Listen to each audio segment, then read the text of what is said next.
நிகம கல்பதரோர் கலிதம் பலம் சுகமுகாத் அமிர்தத்ரவ சயுதம் பிபத பாகவதம் ரசமாலயம் முகுரஹோ ரசிகா புவி பாவுகாக.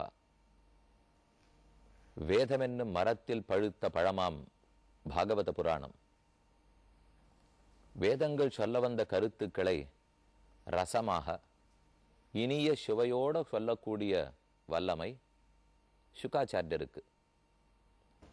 அவ்வர்த்தங்களையெல்லாம் பரீட்சித்து மகாராஜனுக்கு உபதேசித்து கொண்டு வருகிறார்.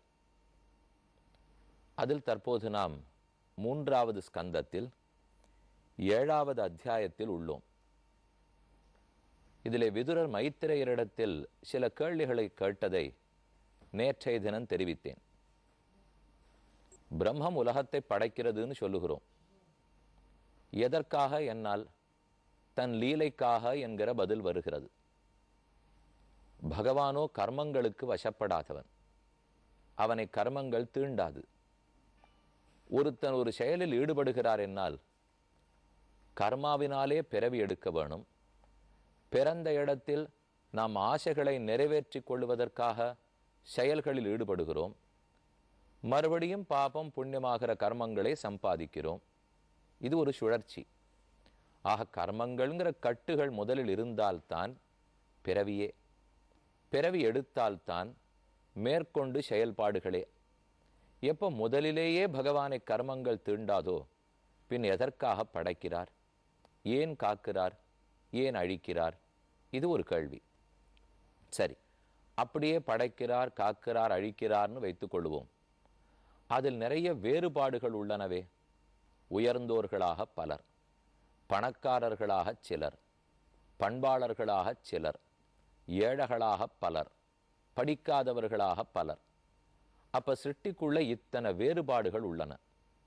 யாரை கேட்டாலும், அது இன்பப்படுறவன் நினைச்சிருக்கிறவ கேட்டாலும் சரி, துன்பப்படுகிறோம்னு நொந்து கொள்ளுபவனை கேட்டாலும் சரி, யாரா இருந்தாலும் தங்கள் தகுதிக்கு தக்கா போலே கஷ்டப்படுகிறேன்னு தான் லோகத்தில் சொல்லிக்க போறாளே தவிர நான் நன்னாத்தான் இருக்கேன் அப்படின்னு சொல்லிக்கிறதுக்கு ரொம்ப ஆள் இல்லை. அப்போ எத்தனையோ குறைபாடுகள் இருக்கு தெரிகிறது. அப்படி இருக்கிறச்சே பகவான் எதற்காக இப்படி ஏற்றத்தாழ்வுகளோட சிருஷ்டிக்கிறார்? அவர் ஏற்றத்தாழ்வுகளோட படைத்தால் அவருக்கு ஒரு குற்றம் வந்துவிடாதா? எல்லாத்தையும் சமமா படைக்க வேண்டியவர் ஏன் துரியோதனாதிகளை சந்தோஷமா இருக்கிறவாளாகவும் அதே பஞ்சபாண்டவர்களை ரொம்ப வருத்தத்துக்கு உட்படுபவர்களாகவும் துன்பப்படுபவர்களாகவும் எதற்கு சிருஷ்டிக்க வேணும்? பகவானுக்கு வைஷமியம் வரும். வைஷமியம் என்னால் ஏற்றத்தாழ்வுகளுக்கு அவன் காரணமாக இருக்கிறான். அப்ப அவனிடத்திலே வஞ்சனை உள்ளது. நடுநிலைமையாக பகவான் இல்லை, ஒருதலைப்பட்சமாக நடந்து கொள்ளுகிறார் என்று சில குற்றங்கள் எல்லாம் ஆரோபிக்கப்படும். பின் எதற்காக இதெல்லாம் பிரம்மம் பண்றார்? இது 2வது கேள்வி. 3வது கேள்வி, அவரவர்கள் துன்பப்படும் போது அதை காக்கூடிய சக்தி பகவானிடத்தில் உள்ளது. ஆனால் அவரவர்கள் துன்பப்பட்டே முன்னுக்கு வரட்டும், படுறவர்கள் பட்டே திருந்தட்டும் என்று பகவான் ஏன் விட வேண்டும்? அப்படி விடுறார்னு இருந்தா அப்ப அவருக்கு கருணை இல்லைன்னு தான் அர்த்தம். எத்தனையோ பேர் தேக ஆரோக்கியத்தாலே நன்கு இருக்கிறார்கள், ஆரோக்கியம் இல்லாமல் பலர் துன்பப்படுகிறார்கள். அப்ப துன்பப்படுறவாள்லாம் கேட்க மாட்டாளா? இந்த ஆரோக்கிய கேடை போக்குறதுக்கு பகவானால முடியாதா? ஒரு நிமிஷம் நினைச்சா அவர் பண்ணிவிடலாமே, ஏன் இந்த ஆரோக்கிய கேடை போக்க மாட்டேங்கிறார்? எத்தனையோ ஜனங்க எத்தனையோ வியாதியில், அதே போல சூறாவளி காற்றாலே ஃப்ளட்ஸ் எல்லாம் வந்துடுறது, ஆழிப்பேரலை வருது. இந்த துன்பத்தெல்லாம் பகவான் கொடுக்க வேண்டிய அவசியமே இல்லையே. இதிலிருந்து தாராளமா அவரால் ரட்சிச்சுட முடியுமே, ஏன் ரட்சிக்காமல் இருக்கிறார்? அப்போ கருணையற்றவர்ங்கிற குற்றம் வருமா? இது 3வது கேள்வி. கருணையற்றவர்ங்கிற குற்றம் வந்துருமா? நடுநிலைமை மாறி ஏற்றத்தாழ்வுகளோடே உலகம் சிருஷ்டிக்கப்படுகிறதே, அந்த குற்றத்தையும் அவர் ஏத்துக்கணுமா? அவரை கர்மமே தீண்டாதே, பின்ன எதுக்கு இந்த சிருஷ்டி முதலானவற்றில் ஈடுபடுகிறார் என்பதும் கேள்வி. 3வது, சிருஷ்டிக்க வேணுமென்னால் குணம் மாறுதலை அடைய வேண்டும்.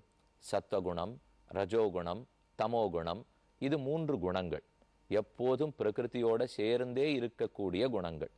இந்த குணங்கள் சமமாக இருக்கும்போது, சத்தம் ரஜஸ் தமசு 3ம் சமமாய் ஒரே நிலையில் இருக்கும்போது பிரளயத்தில் தான் ஜகத் இருக்கும். இந்த 3ம் மாறுதலுக்கு உட்பட வேண்டும்.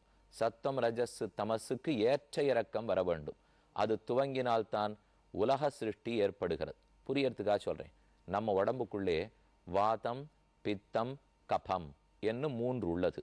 இந்த 3ம் சமமா இருந்துடுத்துன்னு வச்சுங்க, அப்ப நமக்கு வியாதியே இல்லைன்னு அர்த்தம். இந்த 3 ஒன்று ஏறி ஒன்று இறங்கி விடுத்து வியாதி இருக்குன்னு அர்த்தம். இது புரியறதுக்காக 3 சமமா இருக்கிறது, 3 விஷமமா மாறுறது அப்படிங்கிறதுக்காக தெரிவித்தேன். அதே போல பிரளய காலத்தில் சத்துவம், ரஜஸ், தமசுக்கள் சமமாக இருக்கும். அது மாறுதலுக்குட்பட்டால் உடனே சிருஷ்டி தொடங்குகிறது. அப்ப பகவானுக்கும் சத்துவம், ரஜஸ், தமசா, அவரும் முக்குணங்களுக்கு கட்டுப்பட்டவரா? ஜீவாத்மாக்களையே நீங்கள் யோக பலத்தாலே முக்குணங்களை தாண்ட வேணும்னு கண்ணன் கீதையில தெரிவிக்கிறார். ஆனா அவரே முக்குணங்கள்ல ஈடுபடுகிறாரே, அவரையும் சத்துவம் தீண்டுமா, ரஜஸ் தீண்டுமா, தமசு தீண்டுமா? இது ஒரு கேள்வி. இந்த கேள்விகளுக்கெல்லாம் நாம பதில் பார்த்துட்டோம்னா நம்ம மனசுல ஓயாம துன்பப்படுத்தின்னு இருக்கிற எத்தனை சந்தேகங்கள் விலகி போயிடும். பித்யதே ஹிருதய கிரந்திகி சித்தியந்தே சர்வசம்சயாக க்ஷீயந்தே சாஸ்ய கர்மாணி தஸ்மின் திருஷ்டே பராவரே. பிரம்மத்தை சேவிச்சுட்டோம்னால் எல்லா சந்தேகங்களும் போயிடுறது, முடிச்சுக்கள் அத்தனையும் அவிழ்ந்து போய்விடும். இப்போ இந்த கேள்விகள் எல்லாத்தையும் நம்ம மேத்தமேட்டிக்ஸ் படித்தா பதில் கிடைக்குமா? சயின்ஸ் படித்தா பதில் கிடைக்குமா? ஃபிசிக்ஸ், ஹிஸ்ட்ரி, ஜியாகிரபி படித்தா பதில் கிடைக்குமா? கிடைக்காது. பாகவதம் போன்ற புராணங்களை வாசித்து வேதம், இதிகாசம், புராணம் இவற்றை படித்தால்தான் இதற்கு பதில் கிடைக்கும். ஆனால் ஆச்சரியம் என்ன தெரியுமா? இது ஃபிசிக்ஸ் படித்தவராக இருக்கட்டும், மெடிசன் படித்தவராக இருக்கட்டும், லா படித்தவராக இருக்கட்டும், இவா இத்தனை பேருடைய மனசுலையும் பொதுவான கேள்விகள் இவை தான். இப்போ யாரான ஒருத்தர் ஃபிசிக்ஸில் பிஹெச்டினா அவருடைய கேள்விகள்லாம் அதை பற்றி இருக்கும். யாரானு மெடிசனில் பிஹெச்டி வாங்கியிருக்கார், அவர் கேள்வியெல்லாம் அதை பற்றி இருக்கும். இப்போ அவர் ஃபைனான்ஸில் ஓஹோன்னு கேள்வி வச்சுக்க போகிறதில்லை, இவர் போய் இன்ஜினியரிங்கில் ஓஹோன்னு கேள்வி வச்சுக்க போகிறதில்லை. ஆனால் இப்போ நம்ம பார்த்துட்டு இருக்கிற இந்த கேள்விகள் எல்லாம் மிக பொதுவான கேள்விகள், அனைவருடைய மனதிலேயும் இருக்கக்கூடிய கேள்விகள். இந்த கேள்விக்கு பதில் தெரிஞ்சுடுத்துன்னா வாழ்க்கையில் நாம் துன்பப்பட வேண்டிய அவசியம் இல்லை. இந்த கேள்விகளுக்கு பதில் தெரியாமல் தான் துன்பப்படுகிறோம், துன்பப்படுவதாக நினைத்து கொள்ளுகிறோம். அது ஆச்சரியம் இல்லை, இன்பப்படுவதாக கூட தப்பாக புரிஞ்சுட்டு இருக்கோம். இந்த கேள்விகளுக்கு பதில் தெரிஞ்சு போச்சு, எது உண்மையான இன்பங்கிறதையும் புரிந்து கொள்ளலாம். இப்போ 2-3 ஸ்லோகங்களை மட்டும் வாசிக்கிறேன், நிதானமா பதில் பார்க்கலாம். மைத்ரேய உவாச்ச சேயம் பகவதோ மாயா என் நயனேன விருத்தியதே ஈஸ்வரஸ்ய விமுக்தஸ்ய கார்பண்யமுத பந்தனம் யதார்த்தேன வினாமுஷ்ய பும்ச ஆத்ம விபர்யயः பிரதீயத உபத்ரஷ்டு ஸ்வசிரச்சேதனாதிகா. விதுரரே, மக்கள் நிறைய தப்பா புரிஞ்சுட்டு இருக்கார்கள். இப்ப நீர் ஒரு கேள்வி கேட்டீரே, பகவானுக்கே தோஷம் வந்துடுமா, நடுநிலைமை தவறிவிட்டாரா, அவருக்கே கருணை போயிடுத்தா, கர்மத்தாலே தீண்டப்படுவானா?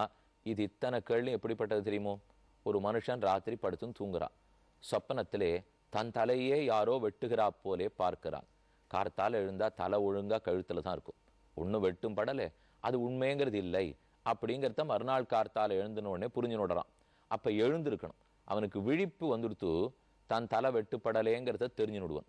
அதே போல நாம ரொம்ப நாளா தூங்கிட்டு இருக்கோம், அனாதி மாயையா சுப்தகா.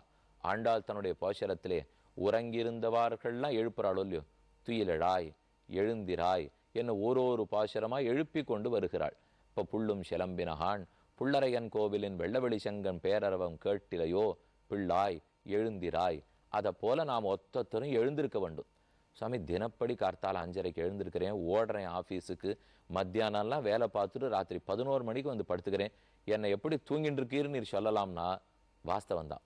அந்த விதத்தில் நாமெல்லாம் எழுந்துட்டு இருக்கோமே தவிர அறிவு எழுச்சி இன்னும் ஏற்படவில்லை. எதை தெரிந்து கொள்ள வேண்டுமோ அதை தெரிஞ்சுனுட்டோன்னா தான் விழிச்சுட்டு இருக்கோம்னு அர்த்தம். அனாதி காலமாக இந்த பிரகிருதி சம்பந்தத்தாலே, உடல் தொடர்பாலே நம்முடைய அறிவு மழுங்கடிக்கப்பட்டு நாம் தூங்கிக் கொண்டே இருக்கிறோம். அந்த நீண்ட துயிலிருந்து நாம் எழுந்தாக வேண்டும். ஓரொரு மனிதனுக்கும் 2 பிறவிகள் உண்டு. ஒன்று உடல் பிறவி, தாய் தகப்பனார்கள் கொடுக்கிறார்கள், பகவத் அனுகிரகத்தாலே ஏற்படுகிறது. மற்றொரு பிறவி அறிவு பிறவி. அறிவு ஏற்பட்டால் தான் முழிச்சுனுட்டோம்னு அர்த்தம்.